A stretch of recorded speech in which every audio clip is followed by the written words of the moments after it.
Hey everybody, it's Miss Gordon here, and today we're going to talk about how to analyze or examine, hence the microscope, primary source documents.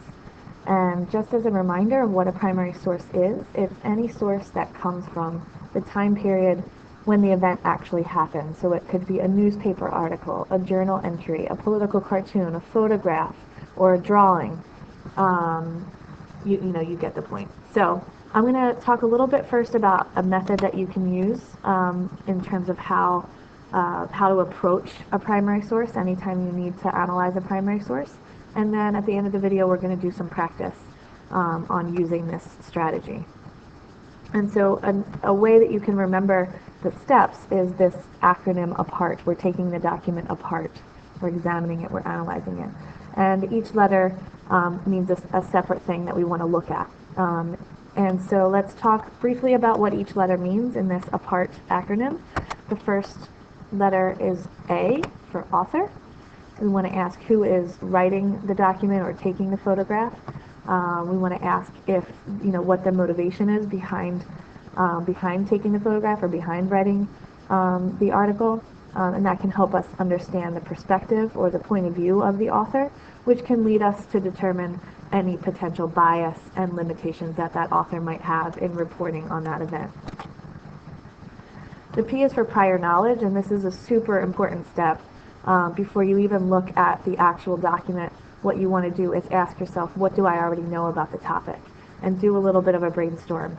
And that can help you, when you look at the document, it can help you understand what the document is really saying or showing. And sometimes this prior knowledge can come through a little introductory material if the author gives it. So make sure that if there is an intro before you start reading the primary source, that you always read that first. The next A is for audience, and that's pretty easy. Who is the author intending the document for? Okay, and this can also help you determine that document's purpose or reason, right? What is the reason or purpose behind the document? Is there an agenda for why this document was created? Is it a clear statement of fact, or was it written perhaps to persuade an audience to think a certain way or to join a certain cause? What's the motivation behind this, the document either being written, or if it's a photograph, why did they take the photograph? And this can also help you determine any potential bias as well. The T is for the message. I know I cheated a little bit there, but APART is a much better acronym than APARM, since APARM is not a word. So the T is for the overall message. Once you do the APAR part of the acronym, now you're finally ready to look at the actual document and apply what you know to the document as you read it. And then the last step would be, after you read the actual source or look at the actual source, what is the overall message that the document is trying to convey? And that is the message. Okay, so that is the APART strategy. And now let's take a look at a couple primary sources and apply this method. Okay, so what I've done here is I've opened up a Word document, and I listed down the side here the APART, so I can remember what each letter stands for. And then I left some space to take some notes as I do the document analysis. Over here, I've opened up a window with a speech that's an example of a primary source given by a man named Patrick Henry you might be familiar with. You can see that the authors have given me a nice, solid introductory material that can really help me if I read it first before I start to read or listen to, in this case, the actual speech, which is down here.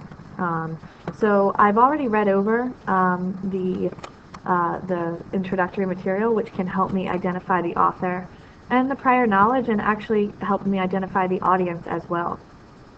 The author is Patrick Henry. We may or may not know who Patrick Henry is, but if you do know who he is, you probably know that he was a patriot during the American Revolution, and he was a representative that was sent to the Virginia Convention in 1775, which was a meeting among delegates to decide whether or not to raise a militia, or basically raise an army. And overall, more generally, a meeting to kind of decide whether or not Virginia would support a war against England, the independence, a revolution against England. So I'm going to go ahead and fill that in over here under author, Patrick Henry, Patriot during American Revolution. Okay, and then under prior knowledge, I'm going to write that I understand a little bit about the American Revolution and why the revolution was fought, basically because the king, according to the colonist perspective, the king was being a tyrant. And I also know from reading the introductory material why this meeting was being called, again, as we just said. So I'm going to add that to my notes, and I'm also going to add that the audience was the Virginia Convention. Okay. We can also add that the reason or purpose to the document, again, after reading, understanding who Patrick Henry was and what his perspective on these events were, and then reading this little introductory material, I know that Patrick Henry was trying to convince the Virginia delegation that going to war was, in fact, the best recourse of action. Okay, so I've added that to my notes. You might notice that we have not even yet looked at the actual source. So a lot of the work is done before we even look at the actual source. And now we're ready to look at the source and try to understand what the message is that Henry is sending. Although we already have an idea based on what we know by doing the APAR part. All right, so let's take a look at the source now. Okay, so we're down here looking at the actual source, and we can see again a little intro where the speech was being given and the date. I'm going to scroll, and we're just going to read the last paragraph together for the sake of time. So Henry says at the end in conclusion, "It is in vain, sir, to extenuate the matter. Gentlemen may cry peace, peace, but there is no peace. The war is actually begun. The next gale that sweeps from the north will bring to our ears the clash of resounding arms. Our brethren are already in the field. Why stand here idle? What is it that gentlemen wish? What would they have? Is life so dear or peace so sweet as to be purchased at the price of chains and slavery? Forbid it, Almighty God. I know not what course others may take, but as for me, give me liberty or give me death." And that last line may be somewhat familiar to you. What you might have noticed as you read is that there are some words that we come across that maybe you don't know the meaning of and we don't use in our everyday language, like brethren. What I would urge you to do is to try to get the overall message without fully maybe understanding what each and every word means. But if there's a word that you think is really important, you should look it up. But again, understanding the prior knowledge can help us to get the general gist of what's happening and what he's talking about. So understanding that by this point, 1775, the British Army has, gotten to the colonies. Fighting has already begun in Massachusetts with Lexington and Concord and Bunker Hill. So he's arguing that,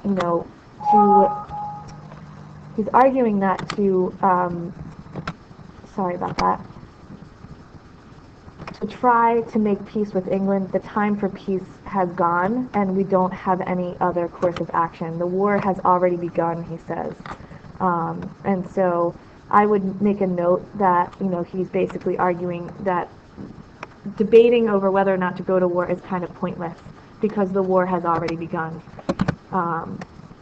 He also argues about, chains and slavery he's talking about, and again, using the prior knowledge that we have, he's basically reiterating this idea that the British government is being oppressive, so I added that to my notes here.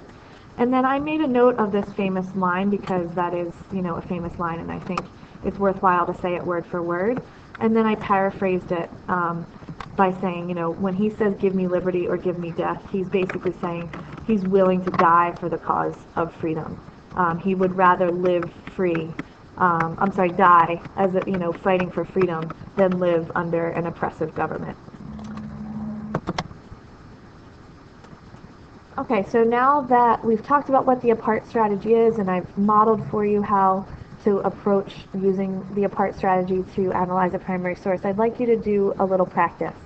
And so we're going to look at another source over here. Before we do that, I think it would be a good idea to maybe just copy this down in your notebooks, the APART, and then author, prior knowledge, audience, reason, purpose, and the message next to it, and leave a little bit of a space so that you can fill it in as we look at the document. So pause the video here and copy this down in your notebooks, and when you're ready, just hit play again and we will take a look at the document.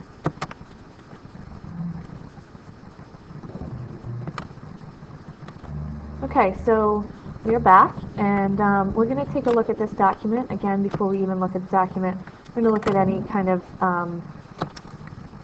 introductory material, and the title of this is The Battles at Lexington and Concord, What Really Happened? And so before we even begin, we can start to think about what prior knowledge we have about the battles of Lexington and Concord from either talking about it in class or doing any other readings. And we're going to take a look at this source down here, account number 3, Major John Pitcairn's report to General Gage.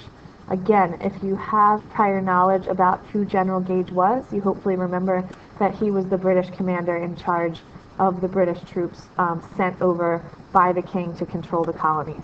So this is the British major's report to his boss about what happened that day at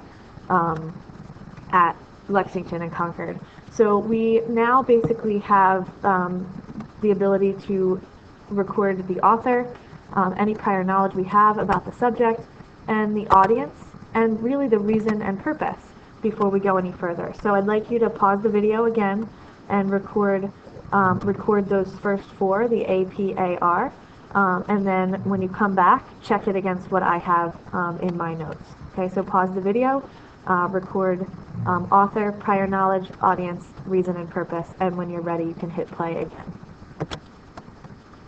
Okay, welcome back. So you can see that I have filled in my chart, and you can compare some of what you had written down to what I have written down.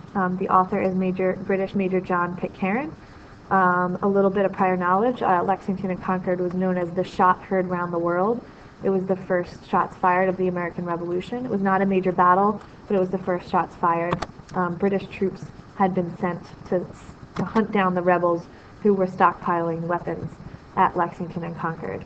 And when they got there, a skirmish ensued, and no one knows who shot first. And so that's where you have these different accounts of what actually happened there, and we really still don't know exactly what happened that day. The audience is the British General, Commanding General Thomas Gage, and the purpose is to report what happened at Lexington and Concord. And here's where we might notice that there's a potential for bias here, because the perspective is only from the perspective of the British troops, specifically the Major John Pitcairn. And so he's going to have a potential bias. In fact, he might even be nervous that if Gage finds out that that the British troops shot first, he might get in trouble. So there is a potential for bias. So understanding the motivation behind why he is, what he is writing is important here. All right, so let's click on the actual document. And I'm going to give you a minute again to pause the video. It's pretty short. Read over the document, and add some notes to the last piece here, which is the overall message. And when you're ready, you can come back again and you can check back with what I have done as a model for you, and see how well your notes compare to what I have written down. All right, so pause the video, and you can read this, and when you're ready, hit play. Okay, welcome back. And so hopefully you've had a chance to read the document. A couple things that I want to point out in terms of perspective. He refers to the men at Lexington and Concord, the Americans. He refers to them as rebels, whereas if you were reading this from an American perspective, they might have been referred to as patriots. And if you read, hopefully again you might not know what infantry was, or but hopefully you still were able to get the overall idea. And so I think the important message here is basically that the British didn't fire first, and that Pitcairn continually says that he told his troops not to fire. And so here you see Pitcairn told his British troops not to fire, They surrounded the rebels, at which point the rebels fired at the British first and wounded several British troops. And in the confusion that followed, some of the British troops did begin to fire, even though Pitcairn continually told them not to. Okay, so that is how to use the apart method. And so hopefully you will be ready to practice this some more in class. Thanks.